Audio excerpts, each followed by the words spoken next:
Hello दोस्तों, मेरा नाम है शीतल और आप सबका फिर से एक बार स्वागत है मेरे इस चैनल में जिसका नाम है फिट एंड फैब विद शीतल।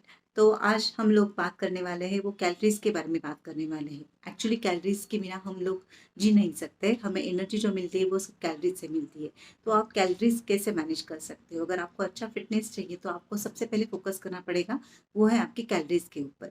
तो आज हम लोग पूरा डिस्कस करेंगे कैलोरीज के ऊपर। एक्चुअली हमने जो सीखा है वो हमने टाइप सीखा है, जिसमें आता है कैलोरीज जो आती है वो आती है न्यूट्रिशनल कैलोरी आती है, लार्ज कैलोरी आती है, फूड कैलोरी आती है, डाइटरी कैलोरीज आती है। लेकिन इसमें से आपको कैसे कौन सी खानी है, क्या डिवाइड करना है, ये पता नहीं चलता है। तो एक सिंपल फॉर्मेट मैंने बनाया हुआ है जिसमें आप इजी से आपको पता चल जाएगा कि आपको क्या खाना है क्या नहीं खाना है एक्चुअली, और आप कैलोरीज कैसे कम कर सकते हो। फर्स्ट ऑफ ऑल, कैलोरी हमें मिलती कहाँ से है? तो हमें हमारे खाने से ही कैलोरीज मिलती है, वो ऑब्वियस है, और उसमें से हमें न्यूट्रिएंट्स भी मिलते हैं। लेकिन उसके साथ जो हम लोग खाना खाते हैं वो हमने दो पार्ट में डिवाइड किया हुआ है। वो है, एक तो है मैक्रोन्यूट्रिएंट्स और दूसरा है माइक्रोन्यूट्रिएंट्स। तो हमें ज़्यादातर कैलोरीज जो मिलती है वो मैक्रोन्यूट्रिएंट्स से मिलती है, जिसमें क्या क्या आता है। तो उसमें सबसे पहले आता है वो है कार्बोहाइड्रेट्स। उसके बाद जो आता है वो फॉर्म है हमारा प्रोटीन का, और तीसरा जो है वो हमारा फैट का। इन सबसे हमें बहुत ज़्यादा कैलोरीज मिलती है। अगर आप 1 ग्राम फैट खाते हो तो आपको 9 कैलोरीज मिलती है। अगर आप 1 ग्राम प्रोटीन खाते हो तो भी आपको 4 कैलोरी मिलती है।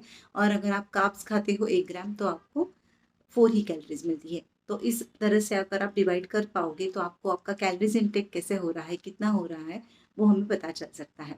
और उसके हिसाब से आपका फिटनेस फिटनेस भी आप खुद मैनेज कर सकते हो। ये जो मैनेज करना है आपको फिटनेस, वो आपके कैलोरीज के काउंट के हिसाब से आप बहुत इजी से मैनेज कर सकते हो।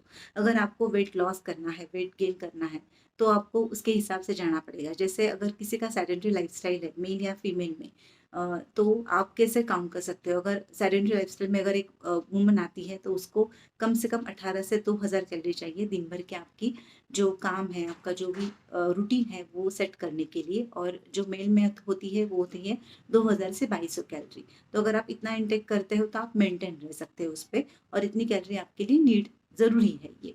अगर आपको वेट लॉस करना है तो आपको इससे कम कैलोरीज खानी पड़ेगी। अगर आपको वेट गेन करना है तो आपको इससे ज़्यादा कैलोरीज लेनी पड़ेंगी। लेकिन ये कैलोरीज जो है, इसमें बहुत सारे न्यूट्रिएंट्स होने चाहिए। तो ये न्यूट्रिएंट्स आपको कहाँ से मिलने वाले हैं? तो फर्स्ट जो हमारा पार्ट है वो है हमारा गुड कैलोरी का। तो इसमें से आपको कैलोरीज जो मिलने वाली है वो आपको बहुत सारे न्यूट्रिएंट के साथ मिलने वाली है, जिसमें बहुत सारे न्यूट्रिएंट्स होते हैं। जो भी हमारी बॉडी की नीड होती है डेली न्यूट्रिएंट्स की, वो अगर फुलफिल होती है तो उसको हम बोलते हैं गुड कैलोरी। अब इसके एग्जाम्पल हम देखेंगे तो आपको पता चल जाएगा। जैसे हमारा पेट भरता है, उसमें से आपको आपको बहुत ज़्यादा फाइबर भी मिलते हैं। तो उसमें क्या क्या आता है? तो फर्स्ट ऑफ ऑल उसमें आते हैं सलाड्स बहुत ज़्यादा। ठीक है, आपको कार्ब्स में से भी कैलोरीज मिलती है, लेकिन आपको यहाँ पे जो लेने हैं वो कॉम्प्लेक्स कार्ब्स लेने हैं।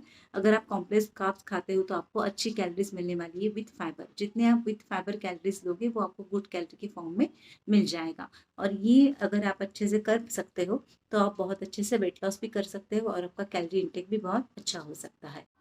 मतलब आपको क्या करना है, आपको जो कार्ब्स लेने हैं उसमें से आपको फिर सिर्फ कॉम्प्लेक्स कार्ब्स लेने हैं। अब हम बात करेंगे वो है प्रोटीन्स के बारे में। अगर आप प्रोटीन सोर्स जो कौन सा भी लेते हो वो सब आपकी गुड कैलोरीज है। ठीक है, जो भी आपको प्रोटीन सोर्स लेना है वो आप ले सकते हो, एक्सेप्ट नॉनवेज। अगर आप नॉनवेज जब खाते हो तो आप बॉइल्ड नॉनवेज खाते हो तो ठीक बात है, लेकिन आप जब मसाला करते हो, उसको ग्रेवी करते हो, आप डिश रेडी करते हो उसका, तो उसके साथ जो भी एनिमल फैट वो ग्रेवी के साथ वो चला जाता है, उसमें से फैट आपका बढ़ सकता है। तो वो आपको वहाँ पे प्रिकॉशन लेना पड़ेगा कि आपको बहुत ज़्यादा नॉनवेज नहीं खाना है, उसका प्रोटीन सोर्स आपको थोड़ा कम करना होगा अगर आपको एनिमल फैट नहीं चाहिए तो, क्योंकि वो कम करना उसके लिए बहुत सारी मेहनत करनी पड़ती है। और तीसरा है फैट्स। हेल्दी फैट्स आते हैं, तो हमें हेल्दी फैट्स में क्या क्या आप कवर कर सकते हो? तो उसमें आते हैं जैसे चीज़ है, पनीर है, हमारे ड्राई फ्रूट्स है, पीनट्स है, ये सब आता है हेल्दी फैट्स में। लेकिन आपको ये क्वांटिटी हमेशा आपको एक मेजरमेंट आपको फिक्स करना पड़ेगा, जैसे कम क्वांटिटी में, लेकिन और वो आपको बहुत अच्छे से चबा चबा के खाने होंगे तो आपका वो अच्छा एब्जॉर्प्शन हो सकता है। इसमें सेसमी भी आते हैं। और हेल्दी जो हम लोग स्नैक्स खा सकते हैं, ओके, गुड कैलोरी में, उसमें क्या क्या आ सकता है? तो उसमें आता है कर्ड आता है, उसमें सारे सीड्स आते हैं, उसमें सलाड्स पूरे सारे इसमें आ जाता है, फ्रूट के सारे फॉर्म इसमें आ जाते हैं, जिसमें से आपको बहुत अच्छी कैलोरीज मिलने वाली है, और आपको वो आपकी स्किन अच्छे से मेंटेन करेगा, आपकी हेल्थ अच्छे से मेंटेन करने वाली है। ओके, तो ये सब आता है गुड कैलोरी के फॉर्म्स में। अब हम देखेंगे नेक्स्ट है वो है बैड कैलोरीज। अब बैड कैलोरीज माने क्या कि जिसमें आपको बहुत न्यूट्रिशन वैल्यू या न्यूट्रिएंट वैल्यू जिसपे बहुत कम जाता है, जो प्रोसेस फूड होता है वो कन्वर्ट होता है पूरा आपको बैड कैलोरी में। मीन्स जिस भी चीज़ पे, खाने के किसी भी चीज़ पे अगर आप प्रोसेस करते हो तो वो बैड कैलोरी में कन्वर्ट हो जाता है। जैसे